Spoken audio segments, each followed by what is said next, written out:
Welcome to today's episode of Design Your Life. Today I catch up with Quino Holland, director at Fieldwork, the Melbourne-based architecture studio behind the award-winning contemporary arts precinct, Collingwood Yards. Tune in as we chat about Quino's childhood growing up in a mountain village in Peru, the responsibility of architects to future-proof the buildings they design, and how to design buildings that foster community instead of forcing it. Hey Quino, welcome to Design Your Life. How you doing? Hi Vince, thanks so much for having me. It's my pleasure. It's been a long time coming, and we've been talking last year, initial conversation, which is really cool to finally meet you. You're in Melbourne, I'm in Sydney, but we're well and good. And how's life treating you? Life's really good, thanks Vince. I just got back from Japan, so it's been really wonderful getting out of the bubble, actually. Yeah. The second time I've managed to get away since COVID, and it's just so beautiful, being able to sort of expand our horizons again. Yeah, it makes such a difference. Were you on holiday or work related? I actually, I took my mum there for her 70th birthday. So it was a 70th birthday present. And also one of my oldest and closest friends here in Australia, for his 40th birthday, I gave him, the gift was a trip to Japan. And he's just turned 47, so it shows how long it's taken to plan the trip. We should have waited for his 50th. But it was how long did you guys go for? It was a week with my mother, and then a week with my group of friends. So we had 2 weeks. And what did she think of it? Look, my mom was pretty blown away by it, to be honest. She'd never been, and we took her to Kyoto. I went with my mom, daughter, and partner Eugenia. And yeah, we went to Kyoto, and it was just, beautiful. And as you know, Vince, the beautiful thing about Japan is just sort of walking around without sort of any sort of set plans, and just discovering all these sort of wonderful things and eating all this beautiful food. So no, it was a really wonderful trip. It's an incredible place. I lived there for almost a year, and it was just very special. Wonderful culture and incredible craftspeople there too. What do you think of the architecture?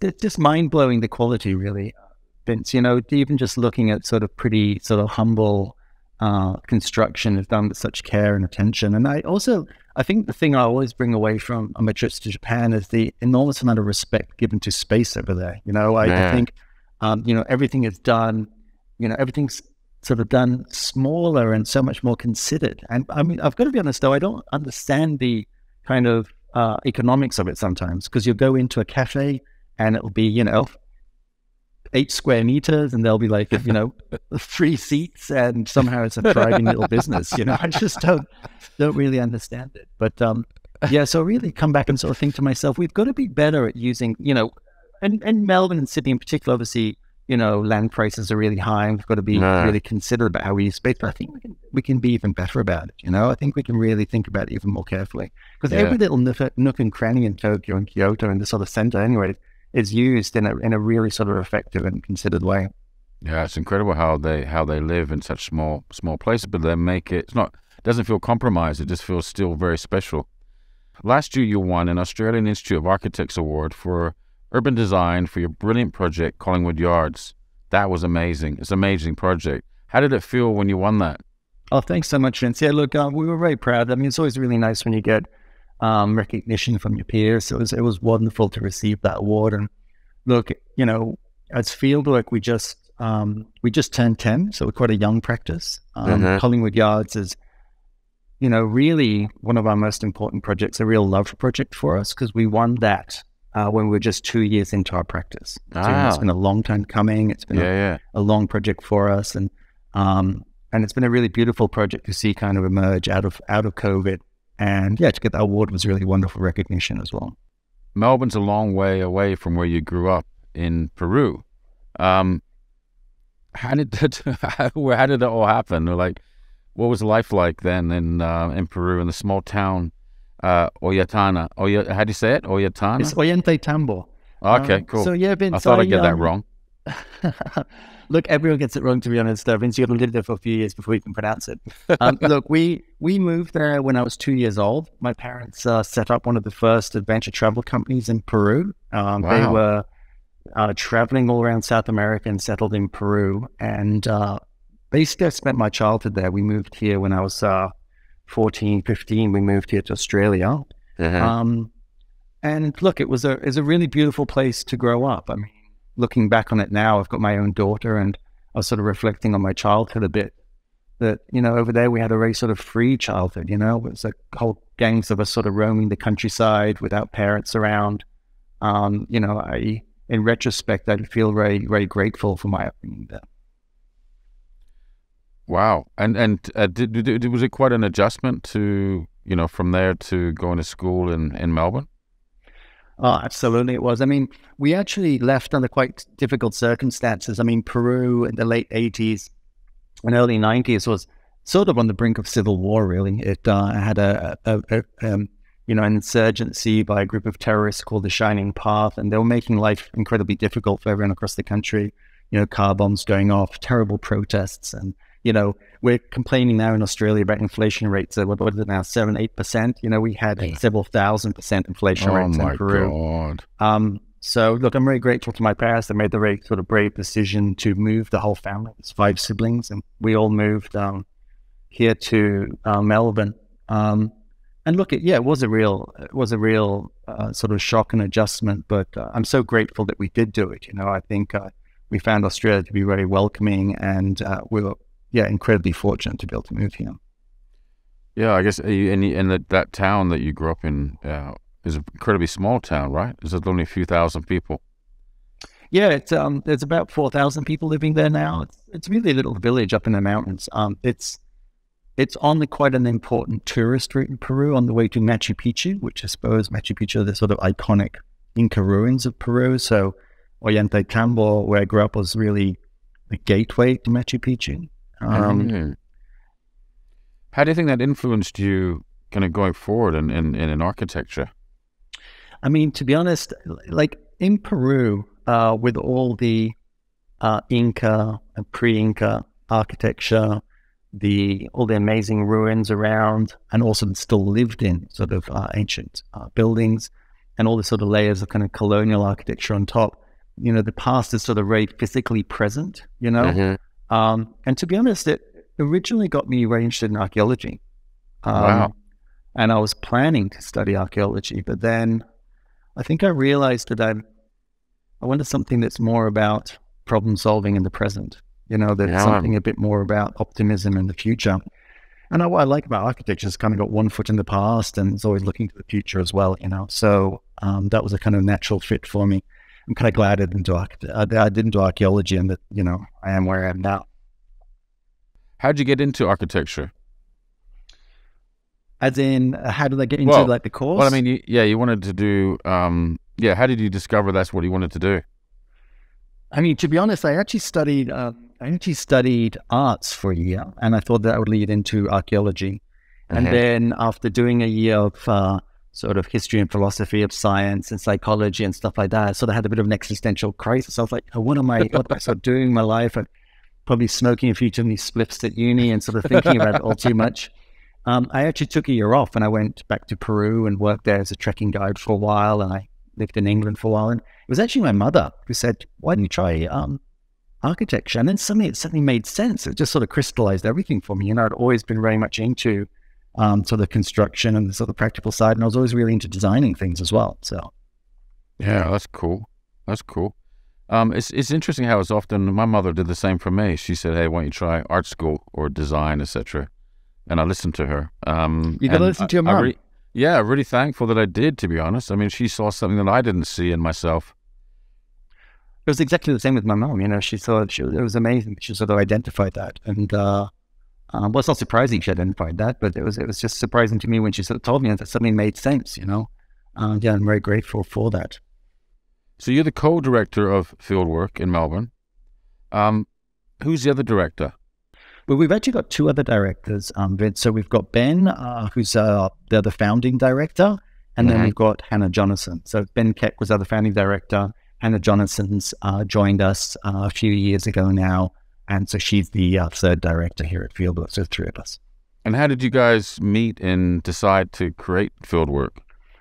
Well, Vince, Ben and I met through some friends, and actually we got together with our good friend Giuseppe Di Meo about 12, 13 years ago now, and we actually didn't set up Fieldwork. We set up a company called Assemble, which now continues to, be a thriving business. So we set up Assemble as a developer, and we also launched a publication called Assemble Papers, which continues to exist today. And really, we came together with a bit of a shared vision. At the time, over a decade ago, there wasn't really anyone, perhaps other than Neo Metro, and there was a couple of other developers doing some okay work. Neo Metro was doing some lovely work, of course, but there was no one really designing the kind of apartment buildings that we wanted to live in. So we set up this development business with a view to make it a very design-led development business, or a sustainable, very community-led development business. And it all sounds a little bit obvious now, because there are a lot of people are sort of trying to do similar things at the moment. But at the time, it felt sort of quite fresh, and we got a lot of attention, and we're very fortunate to be able to do a project which actually Giuseppe and his family, Ben and his family, and me and my family still live in. We developed a project of 49 apartments and 18 townhouses, and it's a beautiful, thriving community in Clifton Hill here in Melbourne. Oh, wow. So how does that feel like? So how long ago was that? So the building was finished 5 years ago now. Okay. A little under 5 years ago. But of course, the conception and lead up to it all, it's a sort of been a 8-9 year project in all. And what are the defects like?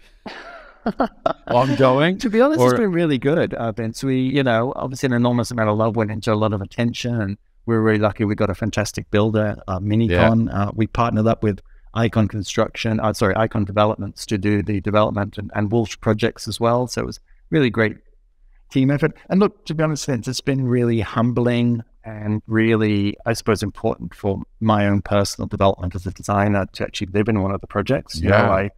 Especially because, we do quite a lot of housing design, multi-residential housing design, I mean. And so to actually live in an apartment project, it's a great sort of living, breathing laboratory.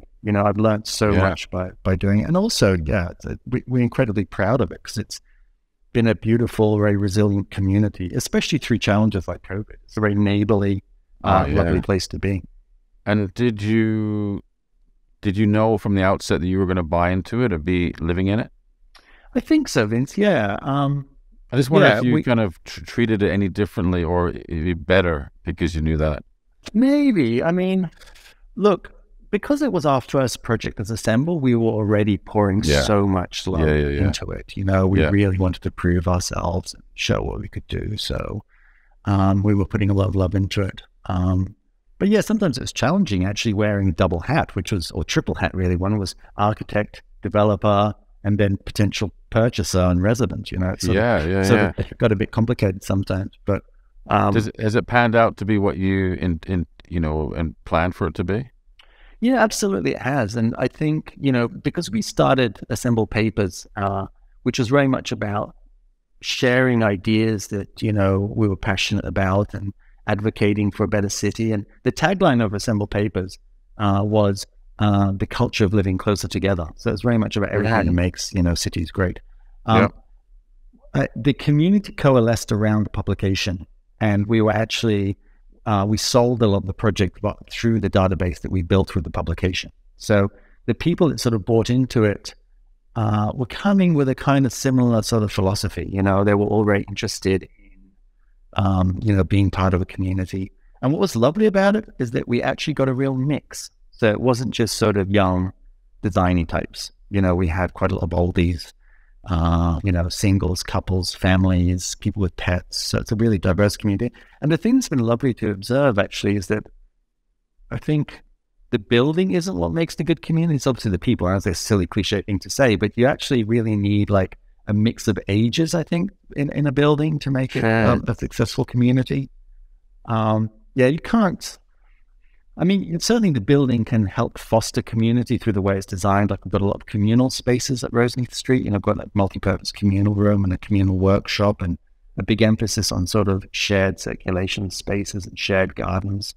So that certainly helped people to kind of get to know their neighbors. All right, because you said it was 45 apartments?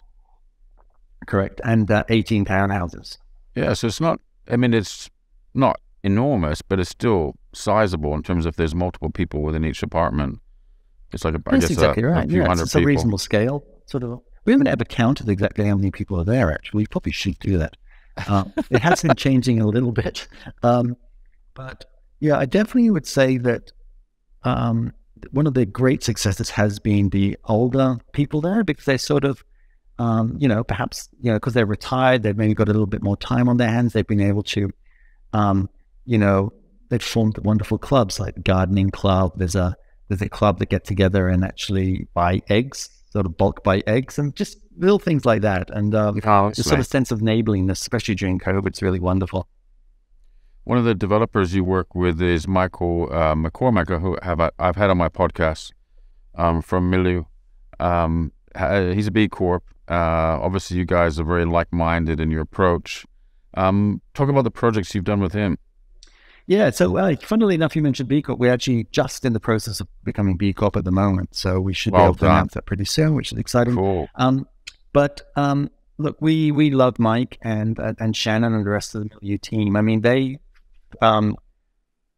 their businesses really parallel ours in a lot of ways. They really started at a very similar time to us, and we met them very early in our respective journeys, and we've become very close friends. And we've done, sort of half a dozen projects together now. And really what it boils down to is the very best clients are those that you're sort of philosophically aligned with. It just makes everything a lot easier, and they've, and then you'd know as well from having chatted to Mike, I mean, they're sort of out there, hand on heart, trying to do really high quality projects. They actually do really care about what they do. And they're also arranged in building a long-term brand. That's not sort of developers that, just want to get in, make a quick buck and get out. They're sort of interested in the long-term life of their buildings. Yeah.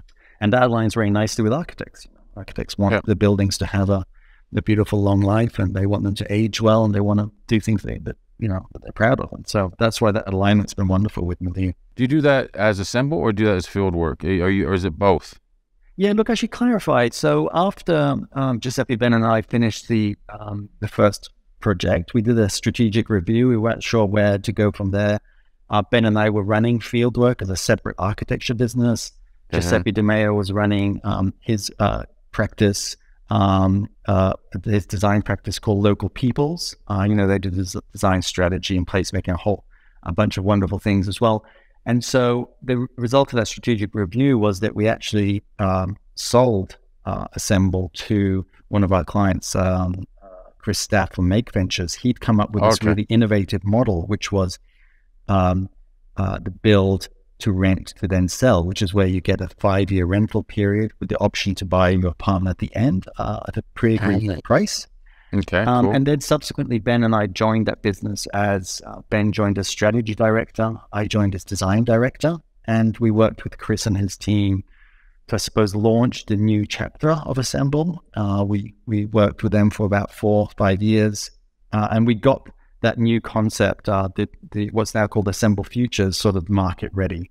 And we also designed and helped deliver the first Assemble project. And we also really helped write the kind of design DNA for Assemble. And now it's Ben and I, a couple of years stepped back to really just focus on Fieldwork. So Fieldwork is our sole focus now.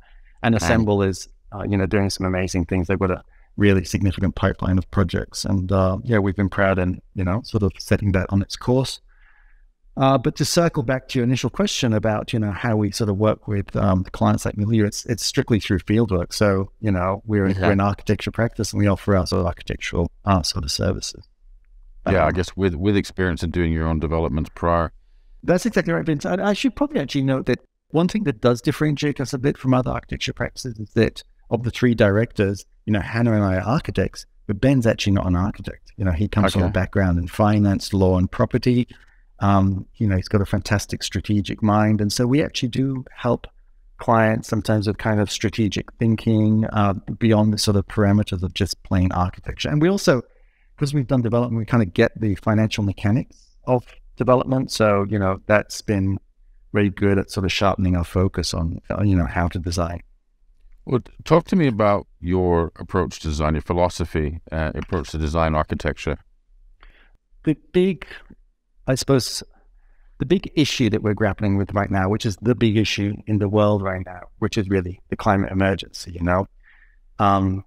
So really the big focus for us as a practice is how can we, you know, make more positive impact in terms of the way that we deal with the environment. I mean, as a practice, we've been shifting our focus more and more towards what broadly you could sort of term public or community infrastructure. So we're doing more schools, we're doing more cultural infrastructure, we are doing social housing, affordable housing, aged care as well. So these are all things that, you know, are very necessary, very important sort of infrastructure.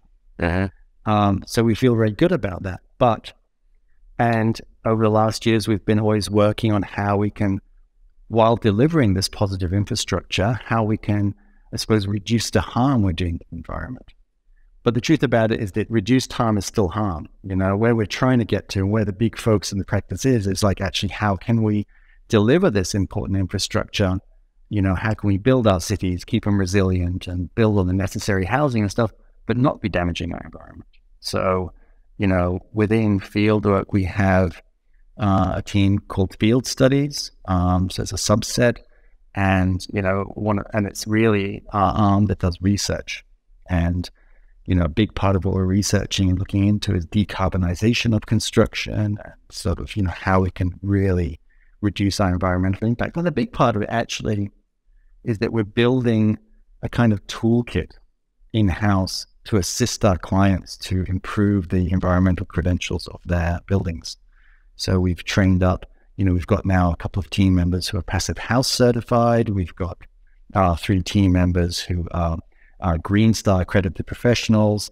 We're sort of trying to build more and more of that expertise in-house so that we can go hand in hand with our clients on a journey of, you know, a higher level of sustainability. That's fantastic. And you're carbon neutral as well, right? Is that I read somewhere? Yeah, look, we are carbon neutral. I mean, that sort of in the context of things feels a little bit token, you know. I mean, really, the big impact that we're all making as architects is you know, these buildings we're building have got you know, an enormous sort of environmental debt on them. So I suppose that's the big area of focus for us at the moment, you know. And look, I'm an eternal optimist, to be honest, Vince, and, you know, I really think that we will be able to find a lot of we will find solutions to reduce or greatly reduce the impact on the environment from these buildings. You know, things like cross-laminated timber are really exciting, you know, technologies. I'm sitting talking to you right now on a cross-laminated timber table, which we had made a few years ago by a cross-laminated timber supplier.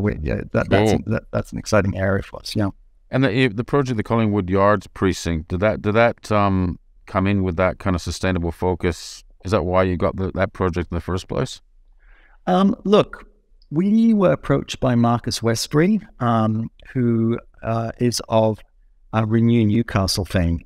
As a side note, he'd be a really fascinating person to speak to on your podcast, actually. Yeah. He's an incredibly smart person. So he was the CEO of Creative Arts Precincts, a not-for-profit that was formed by himself, a really visionary board, including the chair, Daniel Beeson, who's an amazing local philanthropist. So Marcus actually approached us. We were an emerging practice, Vince. We'd only been around for a couple of years. We were sort of scratching around looking for projects, and he invited us to be part of a design competition. And we were up against a lot of sort of Melbourne luminaries, you know. We're up against sort of 10 really incredible sort of established firms. And look, we're really so excited that we won the project, and it was a really important turning point for us. Yeah. And I think part of the reason that we won it was, you know, it's a complex of existing quite derelict buildings at the time on Johnson Street in Collingwood. There'd been a former technical college.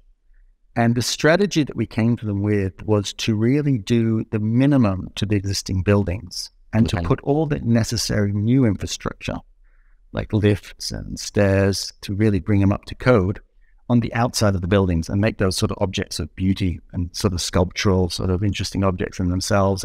And that strategy, that approach really unlocked the project. So I think that was one of the key design waves that we made. But coming back to sustainability, I mean, the most sustainable thing you can do is try and house,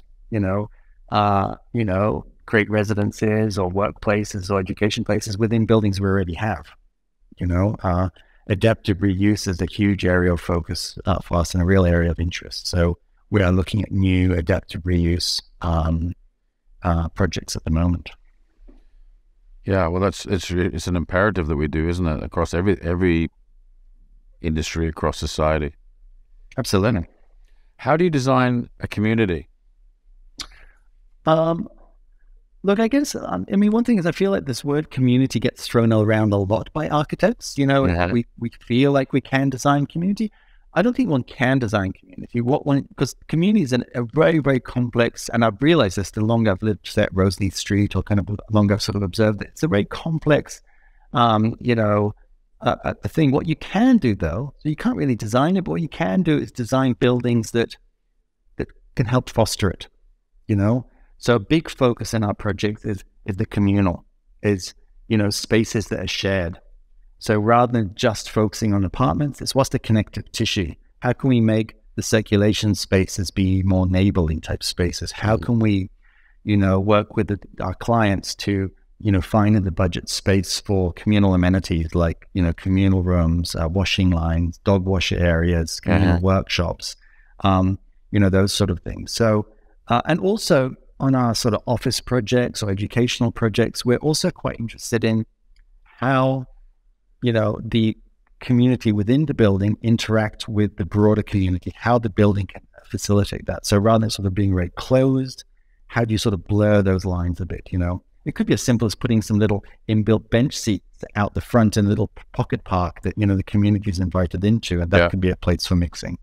So I think, I certainly do believe that buildings can, foster a sense of community if they're designed right. I certainly think that architecture and urbanism has a big part to play in it. And the building you live in, I just out of interest, because obviously people are different. We're all human beings kind of doing our best through life and getting on with life, etc. But some of us are quite introverted. In a building development like the one you live in, which you've designed, is there people in that building who don't want to kind of connect with others? Or is everybody open to that?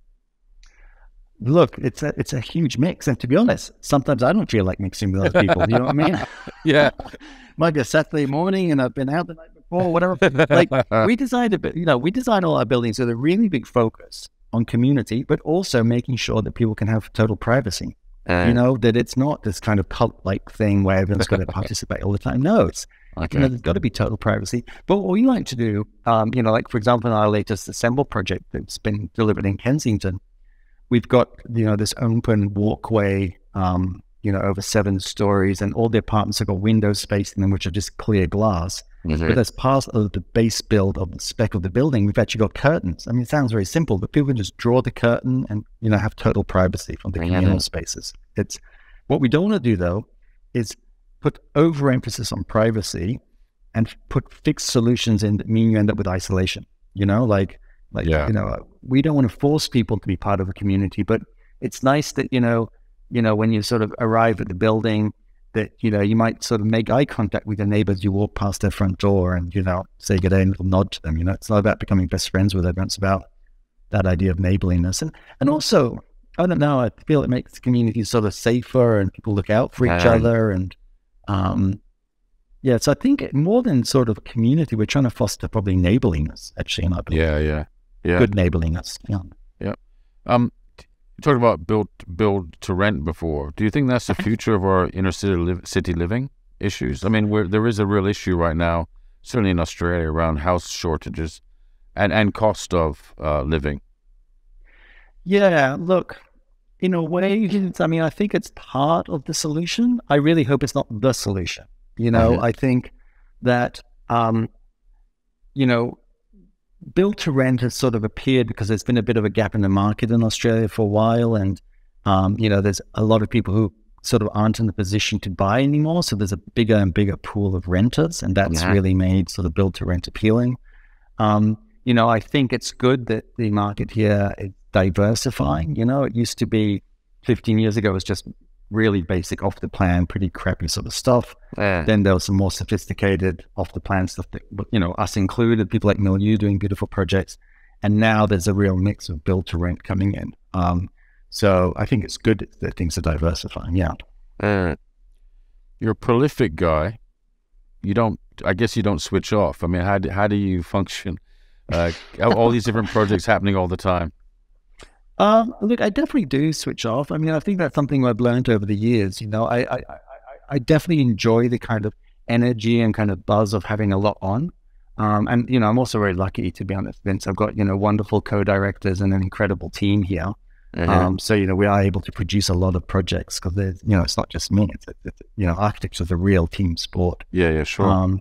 But also it's my passion. I really sort of love design. I really enjoy what I do. So it sort of doesn't feel like work a lot of the time. We've even helped coordinate, or you coordinated a submission to UNESCO for the World Heritage status of your home village. I mean, that's outside of architecture, or is that linked with architecture? Look, it is kind of linked with architecture. I mean, that submission, unfortunately, was ultimately unsuccessful, but it was part of a much larger project, which I did for my master's when I was at Melbourne Uni many, many years ago now.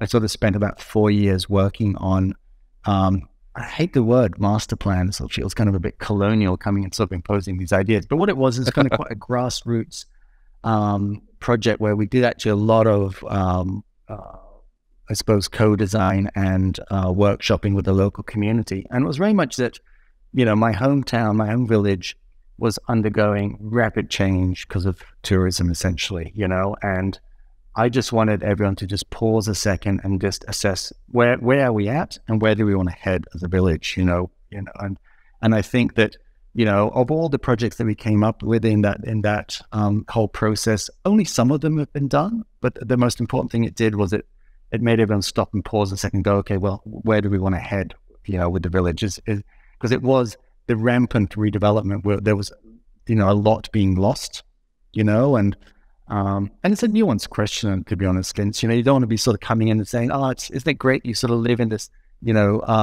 stone hut with a dirt floor. You should continue to do that because it's lovely heritage, I mean, people have got an absolute right to, improve their lot in life. And part of, the way the village was rapidly transforming was that people were trying to improve their lot in life. They're trying to build themselves nicer houses and, so it's a bit of a complex, nuanced question. But the UNESCO application was unfortunately unsuccessful. That the, I suppose, planning and design process was ultimately had its moments of success. Yeah. And am I right in understanding you designed a school in your hometown too?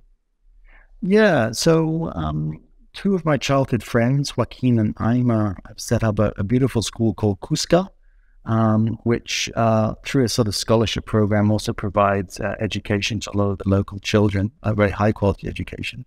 And so we're designing a school for them. And I was there last year working with them on it. And then actually late last year, we sent two of our team members, Andy and Kieran, and they went over there for a few weeks and worked with the kids and the teachers and actually designed a really beautiful campus for them. And we're now in the process of helping them with the fundraising for that. And I mean, Vince, it's really boils down to the fact that, Peru and Ollantaytambo in particular are really important parts of my life. And I suppose I'm just trying to, create more of a link between what I do as a sort of business and day to day and my hometown. Yeah. So genuinely wanting to help out. Absolutely. I mean, so it's such a contrast. Is it a contrast? I haven't been there, so yeah. I can't just say that. How is it? It must be quite a contrast between the two places. I mean, there's a massive contrast between Australia and Peru. I mean, Peru is a country which has, had a really long and very tumultuous history and continues to have an incredibly tumultuous political situation over there. I mean, it just seems to kind of go from drama to drama. But the people in Peru, sort of like everywhere, actually, are just beautiful, wonderful people and incredibly entrepreneurial and everyone's really working incredibly hard and trying to improve their lot. I think the big contrast between Peru and Australia is one that, I feel incredibly grateful for is that there's a lot more opportunity here. If I compare myself to my, the kids I grew up with in my hometown, a lot of them were smarter than me. A lot of them were hardworking than me. But, I've through being able to come to Australia and have, much more opportunity, I've been able to build what I have. And, I'm very grateful for that. So I think, that's really the big difference is that we have a much more stable system here in Australia, which allows for much more opportunity. In Peru, it's just, unfortunately, sort of an ongoing terrible legacy of kind of colonialism there has continued a very sort of unfair system and a really, an unfortunately very unstable political class over there. I was kind of wondering, you talk so much from the heart. You sound incredibly genuine, and the projects that you've done are about community. Well, I'm not going to use the word community because it's overused, right? But you're genuinely caring about people and how they live, work, etc., how they get on. And I kind of, when you look at property developments and architecture in kind of a larger scale beyond a home or one singular home, often in the past it's been very much based on kind of, the most profitable kind of square meterage or reduction in materials. And it just feels like you're really focusing on, a genuine, heartfelt kind of desire to design better lives, to help people live better lives, not only and also in your hometown, but in Australia. And I guess there's a bit of seeing that across over the last maybe 10 years in Australia, seeing that change too, that there are a lot more developers coming through that are incredibly genuine like that. Traditionally you see as a developer someone who's just about making tons, like you think of Trump, for example, sure. as an example. Do you know what I mean? Like, is it just an influx of people who just have seen, what's caused that? It's prior to COVID, so obviously it was like, it's been coming for a while, I think. Yeah, I think, there's I suppose a couple aspects to your question. I think there's, when it comes to sort of residential development, there's definitely been a big change in a sense that I think the public are much more educated about design and demanding. I think for a long time developers got away with delivering pretty poor quality sort of apartments and things. And once it got to the point in Australia where property prices were such that really if you're, a young couple starting out and, you could no longer buy a, Victorian terrace house in, in Sydney or in a Melbourne, you really, apartments were going to be your main option. And so developers sort of sprung up to address that market. Developers are very good at responding to market. But also, in our journey over the last 10 years, we've met all kinds of different developers, and then there are developers out there. You can't paint them all with the same brush. There's developers out there who genuinely do want to do something they feel good about, that they do want to stand by what they do. And I think just like I do, you want to wake up in the morning and go out there and do something you feel proud of, it's not just about sort of making money. Certainly architecture is not just about making money. I can tell you that much. What's your future ambitions for the business? Look, Vince, we're 32 at the moment. We've got this, I really love the team we've got. We've spent, a lot of time building a wonderful team. They're incredibly loyal and very hardworking. I want to continue to kind of honor them through, I suppose, as best I can through, providing a good workplace. And I really think also trying to work really hard to make sure that we're doing projects that we really feel proud of. We certainly don't have ambition to grow much more than we have. We could have been a much larger practice had we been less selective about the projects we took on. So we want to, really focus on projects that are aligned with the kind of values that we're about. So really the focus is also about, the kind of projects we do and trying to help be part of the solution to the big problem, which is how do we deliver all this infrastructure without having a negative impact on the environment? That's the number one challenge for us. And, I'm less and less interested in the way that sort of buildings look. I think a lot of architecture gets into this kind of aesthetic arms race. I think what we need to do is focus in on what buildings do. And if we try and make the buildings do beautiful things, they will be beautiful. If they are open and inviting and very sustainable, you get all that right. And I think I don't think architecture is all about craft and all this kind of stuff. I think craft is an important part of it, but I think it's about how can you deliver this infrastructure in the most sensitive and environmentally conscious way you can. And then it'll be beautiful. Well, that's the title, sorted out. Designing what buildings do. I think that's a great title for this piece. And what do you do for your personal life? Do you apply that to everything that you do? Do you work out? No. Do you eat well? Do you apply that across your whole life and everything you do? Vince, my body's a temple. It's a temple full of French fries at the moment. Is it? Okay. Organic, I hope, at least. They're vegetables. I always say they're vegetables. Of course, that's fine. Small batch potatoes. Of course, we do try and take care of ourselves. We've got to sort of balance that against sort of having a good time as well. One thing I've always said to my, students when we teach at uni, that, it is important to take care of yourself physically. So I've always been a really big advocate of yoga. So I've done yoga for like 12, 15 years now. I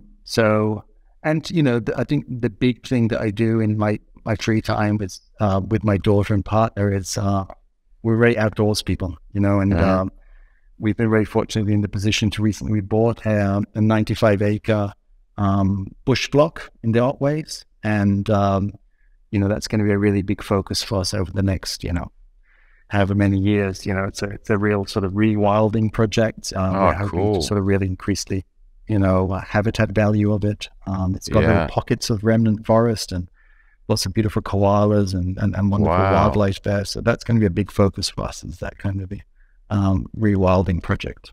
Wow, that's really, really cool. The question I always ask, Quino, is have you designed your life? Look, Vince, I've been incredibly fortunate in my life that I've been able to design the place I live in and the place I work in, so that, I feel like I'm, that I've been so lucky with that. But in terms of designing my life, I think my upbringing's definitely taught me that, where I'm at today, so much of it is because of the amazing opportunities that have been given to me, and, the great fortune I've had, and having, the sort of parents and the family and friends and network and people surrounding me, and also the wonderful opportunity I had when we sort of moved here to Australia and the opportunities that opened up to me. So, I suppose I just look at my life every day with an enormous amount of gratitude, actually, ultimately. And I think I need to respect that, that gratitude and opportunity that I've been given through, I suppose approaching it with positive energy and, trying to make the best of it. Hey, Quino, thank you so much for today. It's been fantastic to catch up with you. Keep doing what you're doing, because it's incredible. Oh, thanks so much, Vince. It's been wonderful speaking to you, and keep up the amazing work with this podcast. It's been really wonderful listening to the episodes you've done so far, and really look forward to meeting you in person. Thanks for listening in to today's episode of Design Your Life with Fieldwork Director Quino Holland. Tune into the next episode where I catch up with my good mate and seriously talented artist, Dion Hortsmans.